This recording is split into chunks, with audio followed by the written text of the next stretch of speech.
Article 371 के बारे में डिस्कस करेंगे इस लेक्चर में। रिसेंटली अभी न्यूज में इसलिए है, अरुणाचल प्रदेश के जो चीफ मिनिस्टर हैं पेमा खांडू जी ने ये प्लान बना रहे हैं, दिल्ली आएंगे और सेंट्रल गवर्नमेंट के साथ प्रपोजल रखेंगे कि वो आर्टिकल 371H में जो ये आर्टिकल अरुणाचल प्रदेश के लिए कि इसमें अमेंडमेंट किया जाए, संशोधन किया जाए। किस लिए? ताकि इस आर्टिकल को सेम ऐसी पावर दी जाए जैसे आर्टिकल 371A में है नागालैंड के लिए, ऐसी स्पेशल प्रोविज़न दी जाए अरुणाचल प्रदेश को भी। तो ये आर्टिकल 371 है ना, इसके जितने भी पार्ट हैं ABCDEFGHI तक जितने भी इसके पार्ट हैं उनमें सब में किसी में स्पेशल प्रोविज़न दिए हुए हैं स्टेट्स के लिए और किसी में देखो एक्स्ट्रा प्रोविज़न दिए हुए हैं, वो स्पेशल प्रोविज़न नहीं है लेकिन एक्स्ट्रा पावर दी हुई है स्टेट के लिए। वो क्या है देखते हैं।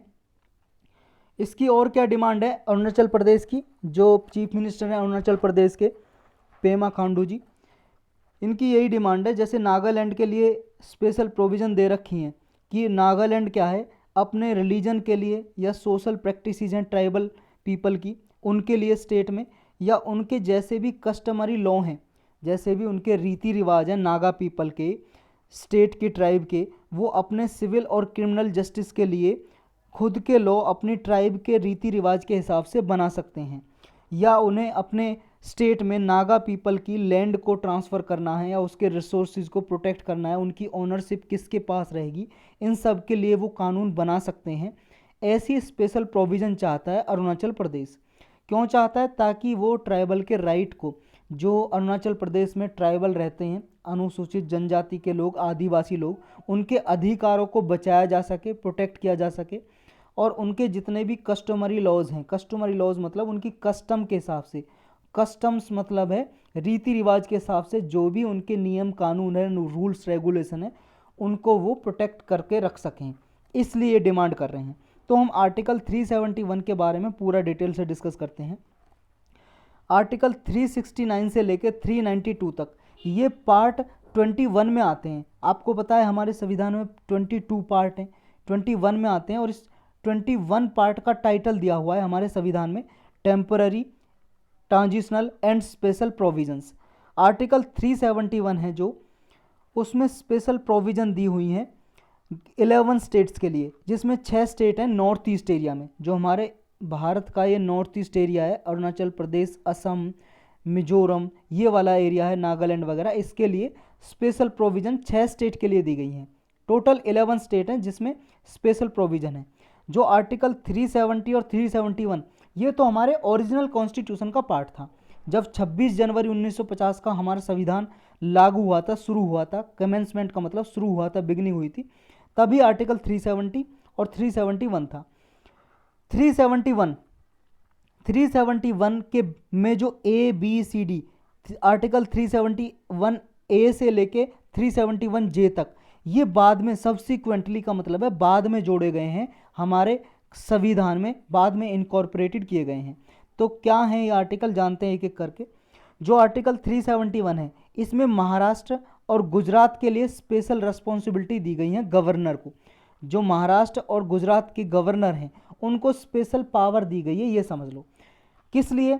ताकि वो महाराष्ट्र में और गुजरात में जो ऐसे रीजन है बहुत पिछड़े हुए हैं उनके इम्प्रूवमेंट के लिए खुद लॉ बना सकें। सेपरेट डेवलपमेंट बोर्ड बनाया गया है विदर्भा मराठवाड़ा रीजन के लिए। विदर्भा मराठवाड़ा ये रीजन है महाराष्ट्र में, और गवर्नर क्या है कि स्पेशल पावर है कि और भी रीजन के लिए कोई बोर्ड बना सकता है उस रीजन को इम्प्रूवमेंट करने के लिए। ऐसे ही गुजरात के गवर्नर के लिए पावर है सौराष्ट्र कच्छ रीजन को डेवलप करने के लिए, ताकि क्या है फंड को इक्विटेबल मैनर में डिस्ट्रीब्यूट किया जा सके। जितना पैसा वहाँ पे आता है इस रीजन को अलग से इम्प्रूवमेंट करने के लिए इस पर ध्यान दिया जाए, और यहाँ पे technical education, vocational training provide करने के लिए, ताकि वहाँ पे जॉब भी उपलब्ध हो सके, एम्प्लॉयमेंट अपॉर्चुनिटी पैदा हो सके, इसलिए गवर्नर वहाँ पे स्पेशल प्रोविज़न बना सकते हैं। अब आता है आर्टिकल 371A, ये बाद में जोड़ा गया। आर्टिकल 371 ये तो हमारे संविधान में ओरिजिनली था कॉन्स्टिट्यूशन में, लेकिन ये सब्सिक्वेंटली ऐड किया गया, बाद में जोड़ा गया। आर्टिकल 371A किसके द्वारा? 13th कॉन्स्टिट्यूशनल अमेंडमेंट एक्ट 1962 में पास किया नागालैंड के लिए। 16 पॉइंट एग्रीमेंट हुआ सेंट्रल गवर्नमेंट और नागा पीपल की कन्वेंशन हुई थी उसके द्वारा 1960 में। इसके बाद नागालैंड बनाया गया 1963 में और इसके लिए स्पेशल प्रोविज़न दिए गए। पार्लियामेंट जो भी नागा रिलीजन या सोशल प्रैक्टिसिजन नागा कस्टमरी लॉ के हिसाब से उनके लिए पार्लियामेंट कोई भी लॉ नहीं बना सकती। कब तक? जब तक स्टेट असेंबली परमिशन ना दे। स्टेट असेंबली अपनी कंकरेंस दे देगी। नागालैंड की विधानसभा की बात कर रहे हैं भाई साहब, नागालैंड की स्टेट लेजिस्लेटिव असेंबली जब अपनी कंकरेंस यानी कि अनुमति सहमति एग्रीमेंट दे देगा उसके बाद ही पार्लियामेंट लॉ बना सकता है नागा रिलीजन के लिए, Naga social practices customary law या नागा कस्टमरी लॉ के हिसाब से जो उनके सिविल और क्रिमिनल जस्टिस के लिए कोई भी एडमिनिस्ट्रेशन के लिए रूल्स एंड रेगुलेशन है। नेक्स्ट है आर्टिकल 371B, ये असम के लिए। देखो आपको इतना तो याद होना चाहिए कि आर्टिकल 371A से लेके और आई तक कौन कौन से स्टेट के लिए हैं। जैसे आर्टिकल 371A किसके लिए? नागालैंड के लिए। बी है असम के लिए। इसमें देखो प्रेसिडेंट को पावर दी गई है। प्रेसिडेंट एक कमेटी बना सकता है असेंबली के लिए स्टेट की ट्राइबल एरियाज़ के डेवलपमेंट के लिए। स्टेट के ट्राइबल एरियाज से इस कमेटी में मेंबर आएंगे, वो मेंबर इसके काम करेंगे रूल्स रेगुलेशन बनाने के लिए। फिर आर्टिकल 371C है मणिपुर के लिए। ये देखो इतना आप याद नहीं रख सकते कौन से अमेंडमेंट से जोड़ा गया है। जैसे ये असम के लिए 22nd अमेंडमेंट हुआ 1969 में, 27th अमेंडमेंट 1971 में ये हुआ। मणिपुर के लिए आर्टिकल 371C। लेकिन आप इतना ज़रूर याद रखना कि आर्टिकल 371A से लेके आई तक ये कौन कौन से स्टेट के लिए दिए गए हैं, तो ये आपको ज़रूर याद रखना है। आर्टिकल 371C मणिपुर के लिए, इसमें प्रेसिडेंट को पावर है। जैसे आर्टिकल 371B था किसके लिए? असम के लिए। ऐसे ही ये मणिपुर के लिए है। इसमें प्रेसिडेंट इसके लिए भी कमेटी बना सकते हैं, स्पेशल रिस्पॉन्सिबिलिटी दी गई है इस कमेटी को। और गवर्नर को दिया गया स्पेशल पावर रिस्पॉन्सिबिलिटी कि हिली एरियाज़ के डेवलप के लिए ये रूल्स रेगुलेशन बना सकते हैं। आर्टिकल 371D, ये आंध्र प्रदेश और तेलंगाना जब अलग हुए थे तो इन्होंने रिक्वेस्ट की, इनके बाद ये बनाया गया। और ये वैसे तो पहले ही बना हुआ था आंध्र प्रदेश तेलंगाना के, लेकिन बाद में आंध्र प्रदेश से तेलंगाना अलग हो गया तो अब इनके लिए अभी भी ये प्रोविज़न काम करती हैं। ये बनाया गया था वैसे तो 1973 में आंध्रा और तेलंगाना के लिए। तो ये आपको याद रखना 371D में आंध्रा और तेलंगाना है। इसमें प्रेसिडेंट को पावर है। प्रेसिडेंट क्या है? सबके लिए, ये जो आंध्रा तेलंगाना इन दोनों रीजन के लिए सेम इक्विटेबल अपॉर्चुनिटी हो, बराबर उनके लिए अवसर हो, फैसिलिटी हो एम्प्लॉयमेंट एजुकेशन के लिए। इसके लिए वो क्या है? स्टेट गवर्नमेंट की जितने भी पोस्ट हैं सिविल सर्विसेज की, किसी भी क्लास का उसमें रिप्रेजेंटेशन कम ना हो, ये इंश्योर करने के लिए डिफरेंट लोकल कैडर के लिए डिफरेंट पार्ट ऑफ स्टेट से इंश्योर करेंगे कि सारे स्टेट में सभी जाति के लोग या डिफरेंट रीजन के लोग वहाँ पे इक्विटेबल रिप्रेजेंटेशन हो उनका। और एजुकेशनल इंस्टीट्यूशन के एडमिशन के लिए भी ये सिमिलर पावर है प्रेसिडेंट के पास, ये प्रेसिडेंट बना सकते हैं उसके लिए। आर्टिकल 371E ये है, इसमें आंध्र प्रदेश में यूनिवर्सिटी एस्टेब्लिशमेंट की गई पार्लियामेंट के लॉ के द्वारा। तो ये कोई स्पेशल प्रोविज़न नहीं है, बस पार्लियामेंट ने लॉ बना के आंध्र प्रदेश के लिए यूनिवर्सिटी बनाई है। आर्टिकल 371F ये सिक्किम के लिए है। सिक्किम के लिए इसमें लेजिस्लेटिव असेंबली है जो सिक्किम की, उसके मेंबर क्या है? इलेक्ट कर सकते हैं एक रिप्रेजेंटेटिव सिक्किम से जाएगा हाउस ऑफ पीपल में, यानी कि सिक्किम के विधानसभा के मेंबर लोकसभा में रिप्रेजेंटेटिव इलेक्ट कर सकते हैं। ये स्पेशल पावर दी गई है सिक्किम को। पार्लियामेंट चाहे तो नंबर ऑफ सीट प्रोवाइड कर सकती है असेंबली के लिए, जो केवल उस सेक्शन से रिप्रेजेंटेटिव रहेंगे जिससे वो चाहे। यानी कि पार्लियामेंट कोई कानून बना दे कि सिक्किम के पर्टिकुलर जाति के लोग यहाँ पे रिप्रेजेंटेटिव नहीं है सिक्किम की विधानसभा में, तो उन कैंडिडेट के लिए स्पेशल प्रोविज़न रिजर्वेशन रख सकती है पार्लियामेंट लॉ बना के। नेक्स्ट आर्टिकल 371G मिजोरम के लिए है। ये मिजोरम के लिए पार्लियामेंट क्या है? ये सेम पावर है ऐसी जैसी नागालैंड के पास है कि मिजोरम की जो रिलीजियस सोशल प्रैक्टिसेस के खिलाफ है, पार्लियामेंट उनके लिए लॉ नहीं बना सकती जब तक स्टेट की मिजोरम की असेंबली परमिशन ना दे। नेक्स्ट है आर्टिकल 371H, ये अरुणाचल प्रदेश के लिए है।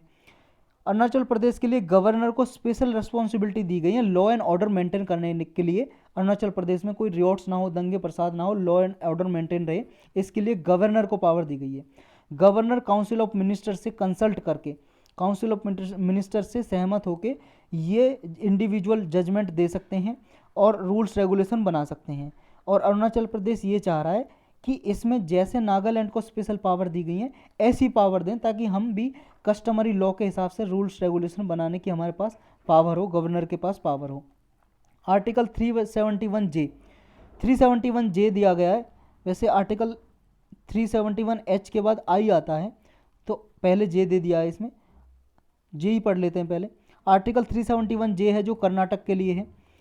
ये देखो separate development Hyderabad Karnataka region के लिए, क्योंकि कर्नाटक तेलंगाना एक साथ लगते हैं। पहले तो आंध्र प्रदेश हुआ करता था, एक ही स्टेट था तेलंगाना आंध्रा, तो अब तेलंगाना में आ गया हैदराबाद। तो हैदराबाद से लेके कर्नाटक रीजन में जो भी ये रीजन है, यहाँ पे फंड्स का इक्विटेबल डिस्ट्रीब्यूशन हो और डेवलपमेंट हो इनका। यहाँ पे एम्प्लॉयमेंट के लिए, जॉब के लिए, गवर्नमेंट जॉब के लिए, एजुकेशन के लिए, पीपल के लिए इक्विटेबल अपॉर्चुनिटी हो, एजुकेशनल इंस्टीट्यूशन खोले जाएं, स्टेट गवर्नमेंट जॉब में हैदराबाद कर्नाटक रीजन से रिप्रेजेंटेशन हो इंडिविजुअल का, यानी कि हैदराबाद से कर्नाटक के बीच में जितने भी लोग रहते हैं वो गवर्नमेंट जॉब में भी उनका रिप्रेजेंटेशन रहे।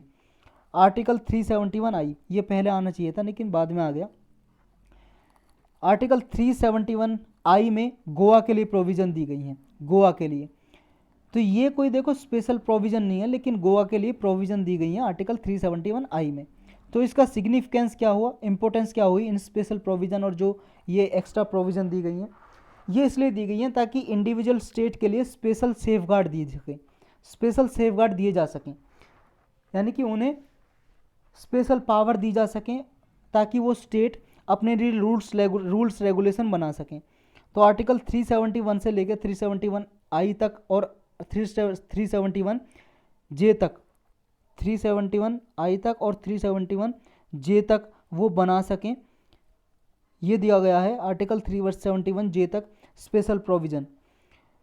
और इसका मतलब ये नहीं है, देखो कुछ आर्टिकल ऐसे भी हैं जिनमें स्पेशल प्रोविज़न नहीं दी गई।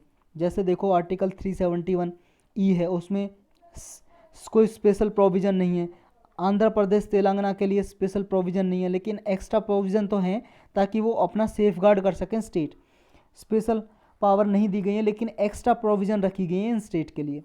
तो आपको बस इतना याद रखना है, आर्टिकल 371 से लेके ए से लेके जे तक कौन कौन से स्टेट आते हैं इसके अंदर, ये आप अपने हिसाब से अल्फ़ाबेटिकल ऑर्डर में याद कर सकते हो कैसे भी।